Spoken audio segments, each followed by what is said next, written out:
So from South Africa's shifting population to tariff-fueled trade plans, to golf's biggest payday hitting Joburg, pilots doubling down on a strike, and scammers leveling up their tricks. Today's show is all about big swings, bigger bets, and the biggest stats shaping South Africa's future. My friends, this is Daily Bagel, the smarter way to start your day. Let's get into it. And kicking us off with current affairs, South Africa's population officially sits at 63.1 million, according to Stats SA's latest mid-year report. But the real story here is how quickly the country's demographic shape is changing. So we're having fewer children than ever. I mean, the average South African woman now has just 2.2 kids, down from nearly 3 in 2008. Now, Stats SA says that this marks a big social shift linked to better access to education and family planning. But at the same time, it's hard to ignore the financial side too, with the rising cost of living, making big families less realistic for many. Now, at the same time, we're living longer. Life expectancy has climbed to 64 years for men and almost 70 for women, recovering from the numbers published during the COVID dip. And while children under the age of 15 still make up a quarter of the country, the share of elderly South Africans is rising fast, now over 10% of our population. Now, despite this, the picture isn't all rosy. You see, 8.1 million South Africans are reportedly living with HIV. And among adults aged 15 to 49, it is nearly 1 in 5. I honestly didn't expect it to be that prevalent. Now, South Africa's population isn't just growing, it's on the move. You see, Stats SA's latest report also shows that both international and internal migration are reshaping where people live and work, and which provinces are gaining or losing ground. Now, between 2021 and 2026, South Africa as a whole is reportedly projected to see a net inflow of people, driven largely by immigration from other African countries. Now, Black Africans account for the biggest gain, with about 903,000 more people projected to be arriving than leaving, while Indian and Asian South Africans are projected to see a smaller 56,500 net inflow. So white South Africans stand out as the only group with a net outflow, roughly 95,000 more people expected to leave than arrive over this 5-year period. Now, this is all part of a wider trend of many skilled South Africans in general moving abroad, a shift that affects the makeup of the local workforce and our tax base. So layered on top of this is internal migration. Now, Gauteng is reportedly set to gain 1.4 million people, while the Western Cape will add about 500,000, making them the clear winners of both domestic and international migration. Now, by contrast, Limpopo and the Eastern Cape are losing residents at the fastest rate as younger South Africans move to these urban centers in search for jobs, a shift that is steadily concentrating economic power in both Joburg and Cape Town. And on to our quick fire mentions. FlySafair's pilots have reportedly voted to continue their strike into the second week, rejecting the airline's latest offer. Now, this dispute centers on unpredictable rosters, with pilots demanding at least one guaranteed weekend off each month. And F&B is warning customers about increasingly sophisticated scams using AI, deepfakes, and botnets.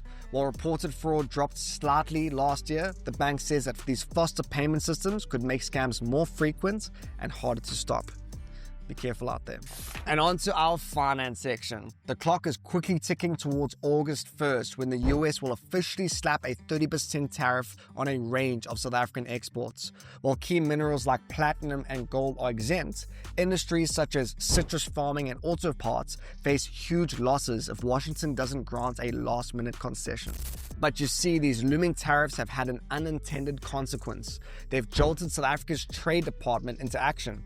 You see, Pretoria is now pushing the AU, which is the African Union, to fast-track the African Continental Free Trade Area, which is this ambitious plan to create a single African market of 1.2 billion people. So this plan is designed to cut tariffs, standardize regulations, and build the infrastructure needed to boost intra-African trade, which still makes up less than 20% of Africa's total trade. Now, new protocols on investment and competition policy are already in place, and South Africa wants our customs and tariff rules finalized by year end. So if delivered, this could mean stronger regional supply chains and more local manufacturing, and far less reliance on markets like the US.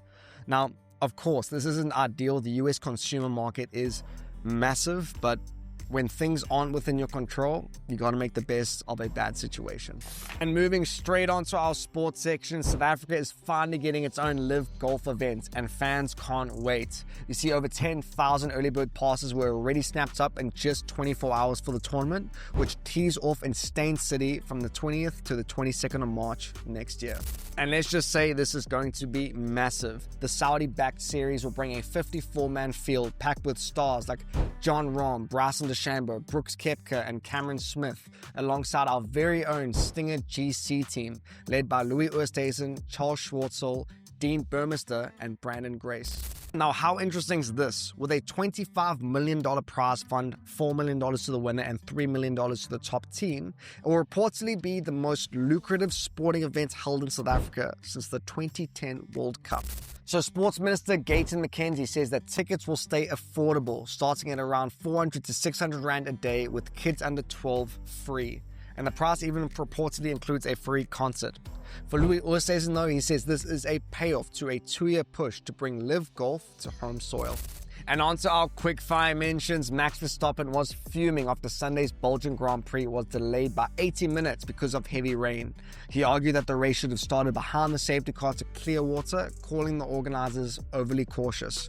Now, Carlos Sainz backed the delay, citing Spa's deadly history in the wet conditions. And Rugby Australia boss Phil Waugh has demanded answers from World Rugby after the British and Irish Lions' controversial series-clinching try in Melbourne. Waugh agreed with the Wallabies head coach Joe Schmidt that the clean-out in the lead-up was illegal, saying that fans deserve clarity on the referee's decision. Now, I watched the game, and believe it or not, I was supporting the Aussies, but I still think that the ref made the right call. For the rugby fans out there, I'd love to hear your guys' take if you watched the game. And as expected, before we continue, here is something to chew on. Which country actually has more golf courses than McDonald's restaurants? Is it A, South Africa, B, Scotland, or C, Spain? We'll give you the answer at the end of the show. And on to our wildcard section. In the late 1800s, the Kalahari had its own Robin Hood, a Scotsman named Scotty Smith, born George St. Ledger Gordon Lennox. Now, he was this smooth-talking outlaw who would steal cattle, horses, and diamonds across the Northern Cape, often outsmarting the police with daring disguises and fluent Afrikaans, German, and Khoisan dialects. So legend has it that he once hid stolen diamonds in a kettle, then proceeded to serve coffee to the police and left without being caught. On another occasion, a farmer tried to turn him in for a bounty, only for Scotty to escort him to the jail at gunpoint, collect the reward, break himself out later, and ride off unscathed. But what set Scotty apart was his generosity. You see, he reportedly shared much of his loot with the poor, paying off strangers' debts and handing out cash to struggling farmers. Even after his prison stints, he returned to the Orange River as a farmer and a local storyteller, living out his days as a folk hero. When he died in 1919, locals buried him in Uppington, where his grave still stands, a reminder of the Kalahari's most charming outlaw. And as for that Bagel Bite, the answer is Scotland, widely known as the birthplace of golf. The country has over 550 golf courses, more per capita than anywhere else in the world. And my friends, that's it for today's show. I hope you enjoyed watching it as much as we enjoyed putting it together. Hope you guys have a cracker Tuesday, be kind to one another, and I'll catch you all same time tomorrow. Cheers.